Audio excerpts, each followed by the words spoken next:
Hey guys, ChaosKai here. As mentioned, I'll be starting my new series on how to raise Pokemon and other details about competitive Pokemon battling. And this episode, I guess it's gonna be a long series, hopefully. So this episode is gonna be on my Ferrothorn, and my Ferrothorn is nicknamed Grassstain, and he is a and he has a lot of sustain. So that means he can take a lot of hits, and yeah, that's basically it. And he can deal out a decent amount of damage too. So if that type of Pokemon is what you want, this guy is for you. Now let's go over his stats first. He has a gentle nature, and he has a sturdy body as his characteristic. So that means that his gentle nature reduces defense and ups special defense, but the sturdy body characteristic cancels out that defense loss, so it doesn't even matter anyway. Which I would much, if you really care about the nature like a lot, you want it to be just be pitch perfect, then take a nature that either improves special defense or defense, but takes away speed or special attack. Okay, so now we've gone over his... Oh, and also he has a pretty good amount of HP, too. Now let's go over his ability. His ability is Iron Barbs, and that move inflicts damage to the Pokemon on contact. Okay, now let's move on to his moves. The first move is Gyro Ball. I'm pretty sure I'm pronouncing that right. And I have that move just to take advantage of his very slow speed and his stab. I'm pretty sure you all know what stab means. What the move is, it's a physical move, and the user tackles the target with a high speed spin. The slower the user, the greater damage. His next move is Iron Defense. This move is it sharply raises defense, and he already has a ton of defense, so he's going to be taking a lot of hits. His next move is in green. He lays roots on. I don't know. He lays roots, and that makes the roots give him nutrients, which has him each turn he regains health. And this move works really great with with leftovers, because then you get 2 heals in one turn, and that's just great. Power Whip, it's just take advantage of a stab, and it's a high power ability, so you can actually sweep some Pokemon with this move. And I forgot to mention that he actually has a pretty decent amount of pretty good amount of attack too, so he can dish out a good amount of damage. What to go over next? His items. Right now I have power weight on him. Just because I'm training him still, but the items that you would want to take into battle are either some leftovers or Rocky Helmet. Now, leftovers is just to konsai, I don't even know how to pronounce the word, just to work with in green so that you get 2 heals per turn. And then Rocky Helmet is to take advantage of his ability, Iron Barbs. So that means when a Pokemon attacks you, you'll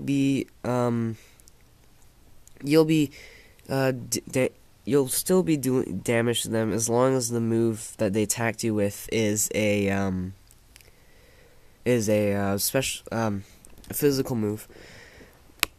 All right, now let's go over how to use him. And while I go over how to use him, I'm going to be showing a very boring battle video. It starts out just like a normal battle, but in the end, this battle lasts for 70 turns, and it's all thanks to my my Ferrothorn. Let me just pull up my VS recorder here, or my versus recorder.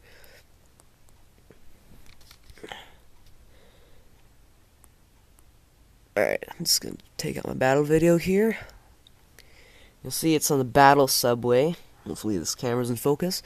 And the opponent has a Simisage, a Mushroom Dude. This is really pathetic. I'm forgetting the names of Pokemon. And an Elegim. I'm pretty sure that's what that Pokemon's called. And I have a Ferrothorn, a Kingler, and my good old trusty Ember. Now, what this battle will start out with is just, like I said, a normal, ordinary battle. First, she sends out her Semi-Sage, and I send out my Seed Array, that's what I was called before, and so I realized I won't be able to do much damage on him, and he's a sweeper, so my defense strategy won't work, so I sent out Flamus. Completely underestimating Semi-Sage, uses Focus Blast on me and takes out half of my HP. Unfortunately, Flamus is not fast enough to pull off a Flare Blitz on that Semi-Sage, so Ember is down in like the first turn. After he faints, I think I take out my Seed Ray, or my Ferrothorn, and he just uses Protect, and I think I use Gyro Ball, just to put some damage on him, because I know that I can out-sustain him anyway. Anyway, he uses Focus Blast on me. Look how much damage he takes off of Seed Ray. He almost sweeps him. I used Gyro Ball. I get just insanely lucky critical hit right here. When I was doing this battle, I was like, oh my god, how did that happen? Anyway, I did happen to have leftovers here, so there's that heal. And then she sends out her Behemoth. I thought, because sworn that was an Ellie gem, but I guess I was wrong. I use Power Whip on it. I think I take it down to just half HP. He uses Wonder Room, and I'm pretty sure I use Ingrain this turn, or I use Power Whip. I'm not sure. I either use Ingrain or Power Whip, but thanks to my high special defense, I actually resist that Psychic. Unfortunately, my special defense falls, but that doesn't really matter right now because that Behemoth is going to be down. Now, this is where the battle gets really, really interesting. And I'll probably have to wait through a long skip and a long load for that skip to occur. So then she sends out her Amoonguss. This Amoonguss just gives me so many problems, but my Seed Ray, my Ferrothorn, just blows past it all. I was so happy. I thought for sure I was gonna lose here. Anyway, I use Gyro Ball just to see how much damage it does. It does no damage whatsoever. So that happens, and restoring some HP with my leftovers, and I realized that this Pokemon is gonna be one of those Pokemon that just keeps on spamming Double Team over and over and over again. So then I decided to use some of my own utility moves instead of just mindlessly attacking him. Nothing really happens here. Like I said, there's 70 turns. This is only turn 8. The whole battle between my Ferrothorn and that Amoonguss consists of like 15 turns. Not 15, like 60, like 55 turns. It's just crazy. Actually, like 63 or 64 turns. Anyway, nothing really happens in this 50 turns. We're just kind of using our moves. We're really doing nothing. I increased my, I maxed out my defense with Struggle, and I put in my Ingrain. So, as you can see, I went from 19 HP to 67 in less than 5, I think maybe like 3 to 4 turns, that's amazing. And since I have high defense, if that Amoonguss was physical, I would be taking no damage.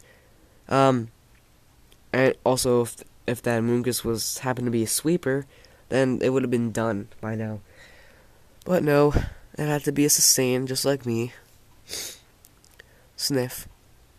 So, like I said, nothing really happens here, so I'm just gonna skip to turn...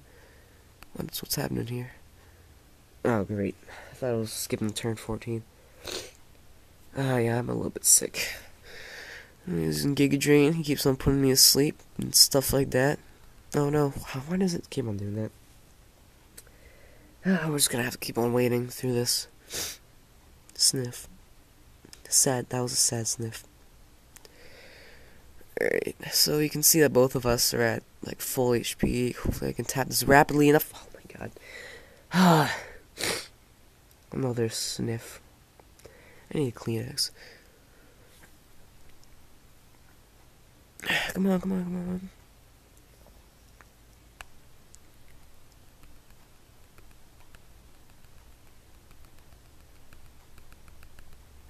There we go. Turn 60. Alright, now let's just wait for this thing to load. I started smiling around this turn because this is kind of funny rather than completely exhausting. This is just an amazing battle. I mean, come on, an NPC battle, or a battle against an NPC in the last 70 turns. Anyway, here we just keep on using Ingrain because we've run out of moves to use. Well, actually, I think at this point I had like 2 more power points left in my Power Whip, and both Power Whip and Gyro Ball. So I'm just stalling, using moves that don't do anything, and then all of a sudden he's started using Struggle. And as you can see, Iron Barbs really helps out here. He still has leftovers, of course. I'm just gonna skip through all this just by tapping. Hopefully go through as fast as possible. Yeah, that Amoonguss happened to have Ingrain too, so... Yeah, but I had higher defense, so... that really helped out. There's that second Struggle. I'm not even really doing anything, and it's already lost half of its HP. And Struggle, another one there. And critical hit. Does completely nothing. And that thing still has a bunch of evasiveness, so I still can't hit it. And there goes our leftovers and both of our Ingrains. But that Amoonguss is going to be going down next turn, because I had more sustain. There she blows. Alright, now after we've watched that boring as heck battle video, I'm just going to be not going to go into an actual battle, but just tell you how to use it, because I think this video is long enough. I will close... No, I won't close it. How to use Ferrothorn, in at least the way I've trained it. Well, you want to max out, of course. Try to max out the defense stats, of course, because he is a wall, he or she. And you know, I really recommend these moves. Of course, you can swap out Iron Defense for like a poison, for a Toxic or something like that. But this is what I have. Anyway, what I do is, if the Pokemon I'm facing against happens to be either it's like a sweeper, or a Pokemon that's, well, yeah, sweeper mainly, or a Pokemon that has more attack than special attack, I always just put out a really quick Iron Defense. The next turn I use an Ingrain. The second turn I throw out another Iron Defense, and then depending on the Pokemon that I'm facing against type, I use Power Whip or Gyro Ball. And then I can still raise my my defense one more time, and Ingrain will keep me healthy. That concludes my Ferrothorn guide. Before I end the video, I'm just gonna say that this is unscripted, of course, you can probably tell. But, what was I gonna say? If I happen to come up with, if more, things I forgot to mention come to my mind, I'll be sure to make, like, a part 2 to this. But, I'm running out of time now, so I'll see you guys next time in the next Pokemon guide thing.